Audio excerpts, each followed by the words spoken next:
और इस समय एक बड़ी खबर आ रही है। इस समय बड़ी खबर आ रही है राजद्रोह के केस से जुड़े हुई।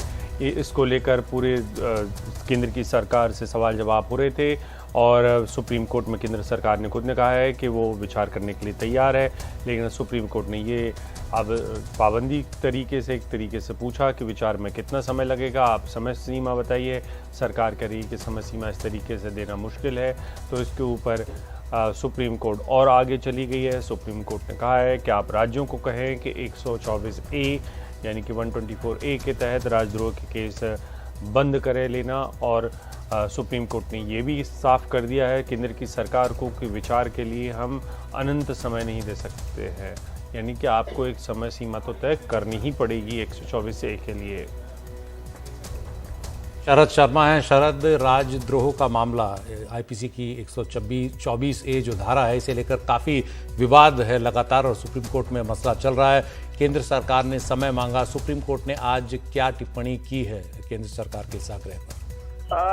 देखिए, सुप्रीम कोर्ट की चिंता इस बात को लेकर थी कि ठीक है, सरकार ने ये कहा है कि वो अब इसको एग्जामिन कर रहे हैं, इसकी समीक्षा कर रहे हैं। हालांकि पहले उन्होंने कुछ और स्टैंड लिया था, लेकिन अच्छी बात है कि वो इसकी समीक्षा कर रहे हैं। लेकिन जब कोई भी आप कानून की समीक्षा करते हैं तो उसमें आपको समय लगेगा, तो एक लंबा समय आपको नहीं दिया जा सकता। खासतौर से सुप्रीम कोर्ट ने ये भी कहा कि इस दौरान जो ये कानून है इसका क्या होगा, यानी कि जिन लोगों पर अभी मुकदमे लगे हुए हैं उनका क्या होगा, और आगे ये कानून जो है, जो नए इसके तहत केस दर्ज होते हैं उनका क्या होगा।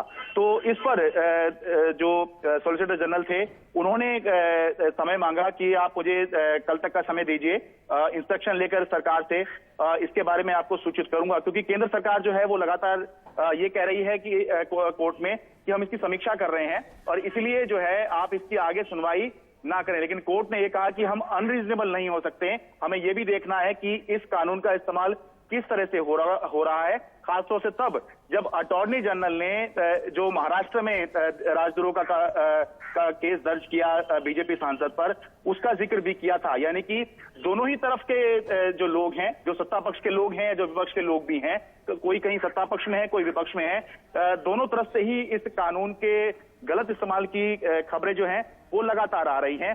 तो इसलिए सुप्रीम कोर्ट इसको लेकर चिंतित है। उसने सुझाव भी दिया कि अगर सॉलिसिटर जनरल ने कहा कि राज्य इसको लागू करते हैं और हमें नहीं पता कि कोई कानून जो है, जो दंड वाला कानून है, उसको कैसे लागू होने से रोक दिया जाए। तो सुप्रीम कोर्ट ने सलाह दी कि राज्य इसको लागू करते हैं, आप एडवाइजरी दे दीजिए कि राजद्रोह का कानून जो है जब तक कि हम फैसला ना कर लें तब तक कोई लागू अपने यहाँ ना करें। क्योंकि अल्टीमेटली जो पुलिस होती है राज्यों की, वही ये कानून जो है लगाती है, केस वही दर्ज करती है। तो अब 24 घंटे का समय मिला है, यानी कल इस मामले की सुनवाई होगी और उसके अंदर केंद्र सरकार ये बताएगी कि जब तक वो इस कानून की समीक्षा कर रही है तब तक जिन लोगों के ऊपर राजद्रोह का केस लगा हुआ है उसकी इन्वेस्टिगेशन का क्या होगा। साथ ही जिन लोगों के अब ये कानून जो है आगे क्या इस कानून के तहत आईपीसी 124A के तहत किसी पर भी जब तक इसका फैसला नहीं हो जाता, क्या राजद्रोह का मुकदमा दर्ज हो सकता है या नहीं, कल केंद्र सरकार सुप्रीम कोर्ट को सूचित करेगी। शुक्रिया शरद इस पूरी जानकारी के लिए। तो कल देखना है केंद्र सरकार का रुख इस पर क्या रहता है, क्या वो सुप्रीम कोर्ट की बात मानने को तैयार होती है कि जब तक इस मसले पर सुप्रीम कोर्ट का फैसला है तब तक राज्यों को एडवाइजरी जारी किया जाए कि वो आईपीसी की धारा 124A के तहत राजद्रोह के कानून को लेकर कोई नया केस दर्ज न करें।